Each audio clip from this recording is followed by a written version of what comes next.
औज़ुबिल्लाहिमिनश्शैतानिर्रजीम बिस्मिल्लाहिर्रहमानिर्रहीम।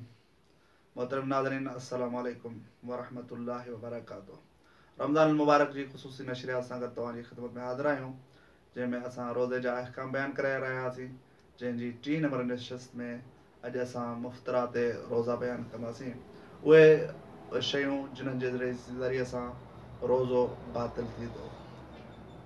उलमा बाद उलमाननि खे 10 लिखियूं आहिनि, बाद 9 लिखियूं आहिनि। जिन्हनि शयुनि सां रोज़ो बातिल थिए थो उन खां सभ खां पहिरीं खाइणु ऐं पीअणु, चाहे उहो खाइणु पीअणु उन्हनि शयुनि जो हुजे जेके आदतनि खाधियूं पीतियूं वञनि थियूं, जीअं मसलन आदतनि ग़िज़ा आहे या आदतनि पाणी पीतो थो वञे, या उहे शयूं जेके आदतनि नथियूं खाधियूं वञनि या नथियूं पीतियूं वञनि, जहिड़े तरीक़े सां मिटी जो खाइणु या अहिड़ी शइ जो पीअणु जेका आदतनि नथी पीती वञे। इन्हनि चाहे इहो घटि इस्तेमालु करे या घणो इस्तेमालु करे, ॿिन्ही सूरतनि में रोज़ो बातिल थी वेंदो खाइण ऐं पीअण सां।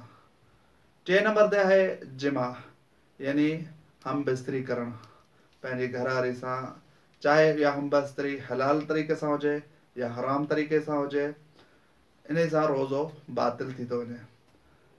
उन खां अलावा इस्तमना चवंदा आहिनि तलब ए मनी खे, यानी मनी जो कढणु जिमा खां अलावा ॿिए के तरीक़े सां, इन सां बि रोज़ो बातिल थी थो वञे।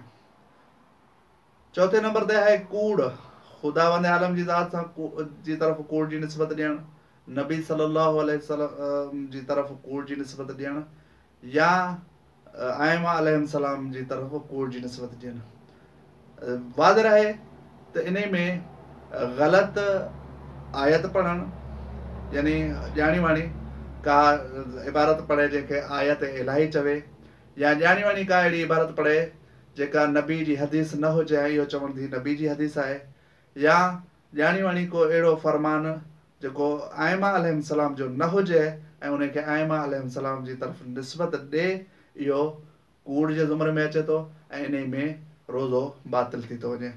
यानी ग़लति रिवायत, ग़लति हदीस पढ़ण सां रोज़ो बातिल थी थो वञे।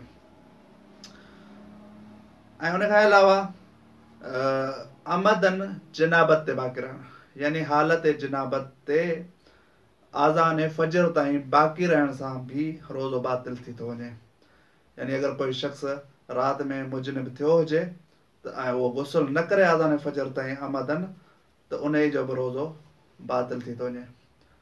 हुकनो करणु, हुकनो चवंदा आहिनि डूश खे, यानी इंसान पंहिंजे मखरज मां का अहिड़ी पाणियाठ दाख़िल करे जेके कंहिं दवा जे ख़ातिर, त उन सां बि रोज़ो बातिल थी थो वञे। ऐं उन खां अलावा अमदन उल्टी करे, यानी उल्टी कर अगरि सहवन थी वञे या बेइख्तियारन थी वञे त बातिल कोन थो, लेकिन अमदन उल्टी करे त उन सां रोज़ो बातिल थी वेंदो। ऐं बाज़ फुक़हा जे नज़दीक पूरो सर पाणी में ॿोड़ण सां, यानी इर्तमास करण सां, जंहिंखे असां वटि सिंधी में टुॿी ॾियण सां रोज़ो बातिल थी थो वञे, जॾहिं त आयतुल्लाह उज़्मा सैयद अली हुसैन सिस्तानी जे नज़दीक इन सां रोज़ो बातिल कोन थो थिए, लेकिन साईं जे नज़दीक इहो शदीद मकरूह आहे। इंशाअल्लाह अॻी नशिस्त सां गॾु तव्हांजी ख़िदमत में हाज़िर थींदासीं। वस्सलामु अलैकुम वरहमतुल्लाहि।